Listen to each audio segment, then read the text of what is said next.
चलिए हम सीरीज को आगे बढ़ाते हैं।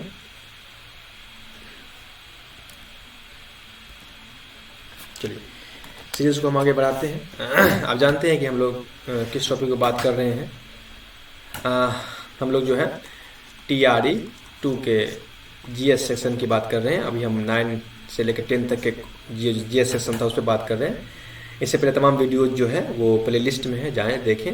वक्त मैं बर्बाद करना नहीं चाहता हूँ आप लोगों का, वहाँ जाकर के वीडियो देखें। 1 to 5, 6 to 8 और 9, 10 के GS सेक्शन का क्वेश्चंस डाल दिया गया है विथ डिटेल्स एक्सप्लेनेशन के साथ। आज हम बात करेंगे 51 क्वेश्चन से, क्योंकि इससे पहले क्वेश्चन पे बात हो चुकी है, तो वहाँ जाकर आप देखेंगे तब वो समझ में आ जाएगा। आइए नेक्स्ट क्वेश्चन देखते हैं। 51 क्वेश्चन नंबर कहता है कि मानव अधिकार दिवस, human rights day, human rights day कब मनाया जाता है। ह्यूमन राइट्स डे जो है वो 10 दिसंबर को मनाया जाता है। अपने कॉपी में लिखेंगे 10 दिसंबर 1948 में यूनाइटेड नेशंस जनरल असेंबली ने ये तय किया कि हर 10 दिसंबर को अब मानव अधिकार दिवस, ह्यूमन राइट्स डे के तौर पर मनाएंगे। कब से स्टार्ट हुआ? 1948 से। किसने? यूनाइटेड नेशंस जनरल असेंबली ने तय किया कि हर 10 दिसंबर को हम ह्यूमन राइट्स डे के तौर पर मनाएंगे। तब से हर 10 दिसंबर को ह्यूमन राइट्स डे के तौर पर, मानव अधिकार दिवस के तौर पर मनाया जाता है। ठीक है ना। 10 नवंबर को क्या होता है? 10 नवंबर को आप जानते हैं कि वर्ल्ड साइंस डे के तौर पे हम मनाते हैं, साइंस डे के तौर पे मनाते हैं। ठीक है ना। 24 अक्टूबर को क्या आता है? आप जानते हैं कि 24 अक्टूबर 1948 को यूनाइटेड नेशन का गठन किया गया था। यूनाइटेड नेशन, संयुक्त राष्ट्र संघ, यूनाइटेड नेशन का गठन किया गया था 24 अक्टूबर 1948 को। और 24 अक्टूबर 1948 को यूनाइटेड नेशन डे के तौर पे मनाते हैं, यूनाइटेड नेशन डे के तौर पे मनाते हैं। इसके गठन जो है 24 अक्टूबर 1948 को ही हुआ था। तब से 2 एक्स्ट्रा चीज आपको सीखने को मिला। ठीक है ना, कॉपी में नोट कर कीजिएगा। नेक्स्ट क्वेश्चन,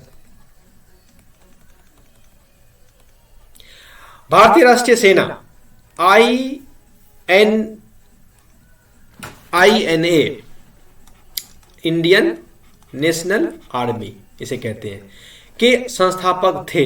अच्छा, इंडियन नेशनल आर्मी के संस्थापक जो थे उनका नाम था मोहन सिंह। क्लियर, इनका नाम था Mohan Singh. Indian national army के संस्थापक मोहन सिंह थे। अच्छा, ये बात तो पता है। सुभाष चंद्र बोस के बारे में आप जानते हैं कि सुभाष चंद्र बोस बहुत सारे चीजों में हैं, लेकिन कुछ चीजों में बताता हूं कि इन्होंने आजाद, अब पता है इनको, आप लोगों को, कि आजाद हिंद फौज का गठन किया था इन्होंने। अपने कॉपी में लिखिएगा, आजाद हिंद फौज का गठन इन्होंने किया था। कब किया था? 1943 में। ठीक है ना, आजाद हिंद फौज का। इन्हीं का नारा है कि तुम मुझे खून दो और मैं तुम्हें, तुम मुझे खून दो और मैं तुम्हें आजादी दूंगा। इन्हीं का नारा है जय हिंद, है ना। इन्हीं का नारा है दिल्ली चलो। ठीक है, ये सब नारा इन्हीं का है। इनका, सुभाष चंद्र बोस का। तुम मुझे खून दो, मैं तुम्हें आजादी दूंगा, जय हिंद और दिल्ली चलो। और इन्होंने आजाद हिंद फौज का गठन किया था 1943 में। ठीक है ना। मोहन सिंह के बारे में मैंने बता दिया आपको कि ये इन्होंने INA, इंडियन नेशनल आर्मी का गठन किया था, भारतीय राष्ट्रीय सेना का। लाला लाजपत राय के बारे में आप जानते हैं कि इन्होंने आर्य समाज की स्थापना किया था। कॉपी में नोट किया कीजिए, आर्य समाज का स्थापना किया था। कई बार क्वेश्चन ये पूछा गया है, आर्य समाज के संस्थापक कौन थे? तो लाला लाजपत राय है। आइए, ताना भगत आंदोलन संबंधित है। ये ताना भगत आंदोलन जो है वो आदिवासी आंदोलन है से संबंधित, ताना भगत आंदोलन। ठीक है ना। ताना भगत आंदोलन जो है ये 1914 से लेकर के 1920 तक चला था। ताना भगत आंदोलन 1914 से 1920 तक चला था। कहाँ? छोटा नागपुर में। छोटा नागपुर में, है ना। हुआ था क्या कि उस वहां जो है, वहां के जो लोकल ब्रिटिश गवर्नमेंट थे, लोकल ब्रिटिश गवर्नमेंट जो है वो वहाँ का जो जमींदार था, जो वहाँ के खेती करने वाले थे, उस पे जो है वो मतलब एक्सप्लॉइट करते थे उनको, उन पे मतलब अलग अलग तरह से उनको परेशान करते थे। तब ये आंदोलन चला चला था, 1914 से लेकर के 1920 तक चला था, और ये आदिवासी आंदोलन था, ताना भगत आंदोलन। 54 नंबर, किस राज्य में रक्षाबंधन को वृक्ष सुरक्षा दिवस के रूप में मनाया जाता है? किस राज्य में? आपको अच्छे से मालूम होना चाहिए, ये आंसर बिहार है।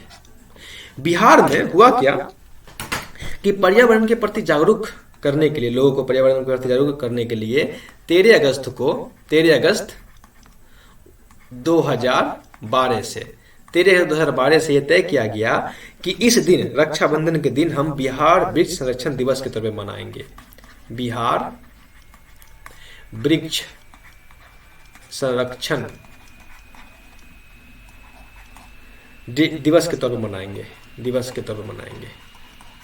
तो आपसे ये पूछ सकता है कि बिहार वृक्ष संरक्षण दिवस कब मनाया जाता है? तो 13 अगस्त 2012 को, 13 अगस्त को मनाया जाता है हर साल। 13 अगस्त को 2012 से ये चला है, बिहार वृक्ष संरक्षण दिवस। ठीक है ना?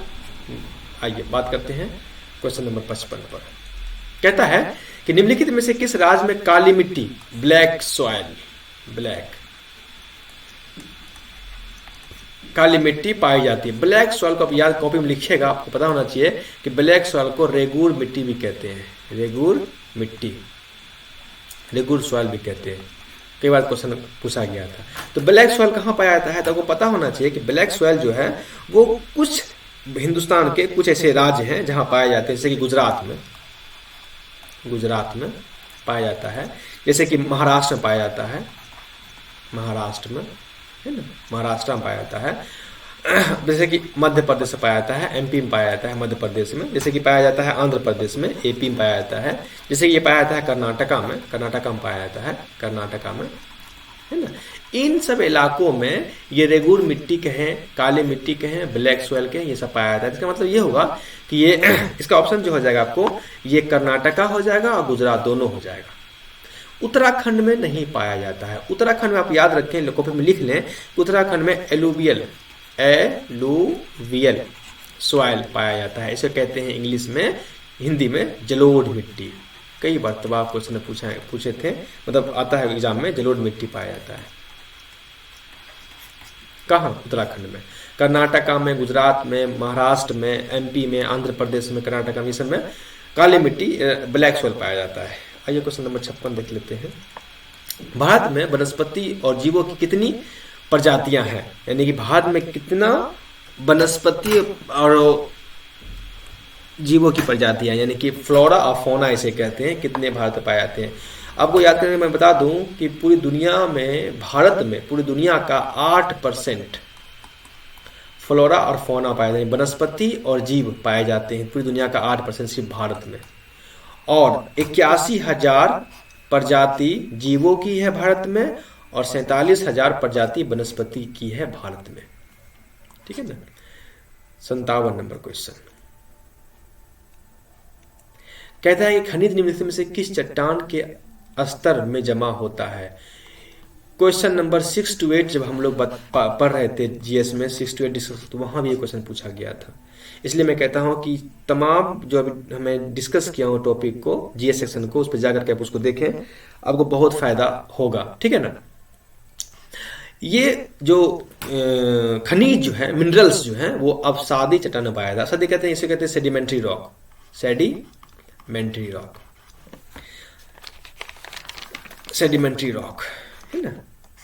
सेडिमेंट्री रॉक जो है, ये सेडिमेंट्री रॉक जो है, ये जो है वजन, ये रॉक जो है, ये वजन में हल्का होता है, ठीक है ना, और खस्ता होता है। वजन में हल्का होता है, खस्ता होता है, और ये एकमात्र चट्टान है, रॉक है, जिसमें फॉसिल्स, इसे फॉसिल्स रॉक भी कहते हैं। यही क्वेश्चन था। जीवाश्म, जीवाश्म, जीवाश्म चट्टान है ये, और जीवाश्म और मिनरल्स इसमें पाए जाते हैं। मिनरल्स, मिनरल्स पाए जाते हैं अवसादी चट्टान में, ठीक है ना, सेडिमेंट्री रॉक में। सेडिमेंट्री रॉक जो है, इसका बेहतरीन एग्जाम्पल है सेडिमेंट्री रॉक का। आप इसको देखिएगा, शायद इसका है एग्जाम्पल क्या मतलब इसमें ये पाया जाता है। नेक्स्ट क्वेश्चन है ये जो है ये रूपांतरित मेटामॉर्फिक रॉक, इसे कहते हैं मेटामॉर्फिक रॉक। मेटामॉर्फिक रॉक का बेहतरीन एग्जाम्पल आप जानते हैं कि डायमंड है। डायमंड जो है वो मेटामॉर्फिक रॉक का एग्जाम्पल है। ग्रेफाइट जो है, ग्रेफाइट वो मेटामॉर्फिक रॉक का एग्जाम्पल है। अग्नि चट्टान इसे कहते, अग्नि चट्टान इसे कहते हैं इग्निशियस रॉक, इग्निशियस है ना। इग्निशियस रॉक जो है रॉक ये बहुत स्ट्रांग होता है, और ग्रेनाइट जो है वो इग्निशियस रॉक का एग्जाम्पल है। मैं पहले भी एक्सप्लेन किया था, अभी भी एक्सप्लेन करता हूँ, और आपको इसको लिखना चाहिए कि डायमंड या ग्रेफाइट जो है वो रूपांतरित यानी कि मेटाफॉर्पिक रॉक का एग्जाम्पल है। ग्रेनाइट जो है वो अग्नि चट्टान का एग्जाम्पल है।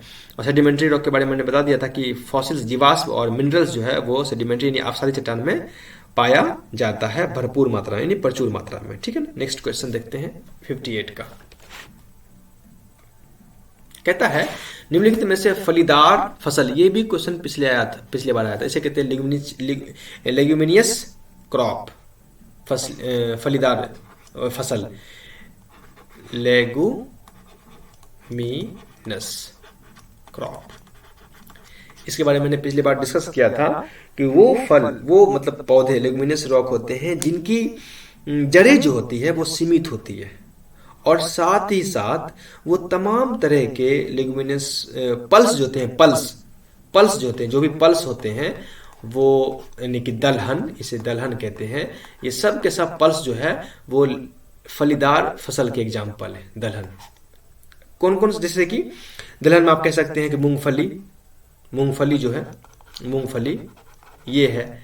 जैसे कि आप कह सकते हैं पीज, मटर ये है। जैसे कि आप कह सकते हैं बीन्स, जो बीन्स वगैरह हैं वो ये मतलब फलीदार फसल के एग्जाम्पल है, लेग्यूमिनियस क्रॉप के एग्जाम्पल है। उसी तरह से आपका मूंग हो गया, ये मूंग जो है वो फलीदार फसल के एग्जाम्पल है। उसी तरह से आपका चना हो गया। तो ये सब तमाम के तमाम जो दलहन, जो पल्स कैटेगरी के जो पेड़ हैं वो फलीदार फसल के एग्जाम्पल्स हैं। ठीक है ना, ये बात आपको पता होना चाहिए। ये ज्वार या बाजरा, यानी ज्वार बाजरा कहते हैं मिलेट को, है ना, मिलेट। इस पे कई बार एग्जाम में कई बार इस पहले भी क्वेश्चन आया था। मिलेट सबसे ज़्यादा मिलेट्स कहाँ पाए जाते हैं? राजस्थान में। इंडिया सबसे ज़्यादा मिलेट्स को पैदा करने वाला है। ये तो ज्वार हो गया आपका, मिलेट्स हो गया। और सेसम जो है जिसे तिल कहते हैं, सीसेम तिल जिसे कहते हैं, ये सब जो है ये सब वो फलीदार फसल के एग्जाम्पल नहीं है। ये सब फलीदार फसल की एग्जाम्पल नहीं है। ठीक है ना, कि कौन दलहन जो है फलीदार फसल के एग्जाम्पल है। आपको याद नोट करने के लिए बता दूं कि आप जानते हैं कि 3 तरह की फसल होती है, रबी, खरीफ और जायद। इसके बारे में भी बात कर चुके हैं, पिछले बार क्वेश्चन में आया था। तो ये ज्वार और बाजरा जो है ये खरीफ फसल है। ज्वार हो गया, बाजरा हो गया, मक्का हो गया, चावल हो गया, ये सब जो है खरीफ फसल के एग्जाम्पल है। ठीक है ना। नेक्स्ट क्वेश्चन, निम्नलिखित में से कौन से 2 चरम स्थल पूर्व पश्चिम गलियारे से जुड़े हैं? कौन सा 2 चरम स्थल पूर्व पश्चिम गलियारे से? देखिए, असम के सिलचर, असम में सिलचर है। ठीक है ना, असम में, असम के सिलचर,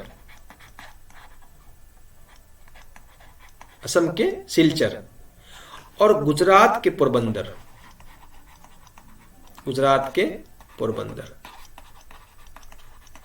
ये दोनों जो है 3,460 किलोमीटर सड़क के साथ एक दूसरे के साथ जुड़ा हुआ है। 3,460 kilometer east to west corridor के साथ, पूर्व से पश्चिम गलियारे के साथ आपस में जुड़ा हुआ है। असम के सिलचर, ये सिलचर जो है ये असम में है। ठीक है ना, असम के सिलचर, और पोरबंदर जो है ये गुजरात के पोरबंदर, ये दोनों जो है 3,460 किलोमीटर सड़क के साथ ईस्ट टू वेस्ट कॉरिडोर के साथ जुड़ा हुआ है। Option number C. 60 number question कहता है कि स्टेलेक्टाइट और स्टेलेगमाइट स्थलाकृतियां बनती है। ये स्टेलेक्टाइट और स्टेलेगमाइट जो है वो ये गुफा है, केव है। ये कहाँ बनता है? जब बर्फीले पहाड़ में या कोई पहाड़ में नीचे, पहाड़ की सतह के नीचे अंदर पानी घुसता है और लाइमस्टोन चूना पत्थर जम जाता है और फिर पानी हटता है तो एक अजीब सा आकार बनता है उसके अंदर। मतलब देखिएगा कि पोल लगा हुआ है, मतलब कटा हुआ ये है, पिलर है, अजीब डिजाइन डिजाइन का पिलर है। क्यों? पानी के भूमिगत जल द्वारा होता है। ये भूमिगत, ये स्थलाकृति जो है, केव जो है, स्टेलेक्टाइट और स्टेलेगमाइट जो है, केव जो है, ये जो है वो भूमिगत जल के द्वारा बनता है। अब देखेंगे, बोझिए आपको देखने को मिलेगा। चलिए, यहाँ तक क्वेश्चंस कंप्लीट होता है। हम नेक्स्ट क्वेश्चंस को नेक्स्ट वीडियो में बात करेंगे। तब तक के लिए आप नोट्स बनाते रहिए और अपना काम जो है वो ईमानदारी से करते रहिए। चीज़ों को नोट कीजिए, आपको बहुत फायदा होगा।